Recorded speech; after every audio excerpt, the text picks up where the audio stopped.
Tungod diton hulga hiton panahon nga nababantayan hapag kaya na hiton Eastern Visayas, adi kita na himumutang hiton terminal nga bahin hiton Bungtuan Giwan. Kundiin adi iton duungan hiton mga sakayan pandagat natikan hiton isla hiton Humunhon, Suluan, Victory, Tubabaw ngan Manikani.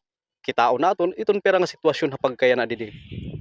Makikita mga kasangkayan iton mga sakayang pandagat nga nagpakaangkorahe hinidin hingabahin. Daramanggod nga may adagil warning egin isyo iton Pag-asa waray mga sakayan pandagat nga nabiyahe hapag kaya na adidihiton aton Bungtuhan Giwan.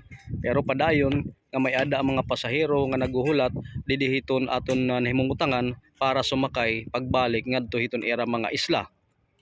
Pauli ka ngadto isla? Ada kunta o may sarakyan. Kaya anong waray niyo sinasakyan ng pagkena? May adi pa kami griba, waray pa kinamamal kami kakaanon kay magbabagyo kuno waray nam kakaanon. Banga naman mananuting magyulanda paron una. Buyag la. Sigun itong Pag-asa may nakitang gil warning pero Siya maitong. kung may gil warning di kita gitutugutan itong pagbiyahe. Plano pagkena? Kung mabalik kami pero pag hindi kayo mabalik ko ng pangangaturo kundi ng pangangaunon mapatawat ang mga pamilya. Pero na pagsugat. Iya na lang aga nagrampas kami kay wala nang kakaanon. Wala nang mga bugas dito, wala nang mga pinamamalit dito, wala man mga balidya. Kumusta man ang biyahingan eh? Aw di man madlos waray man okay man la.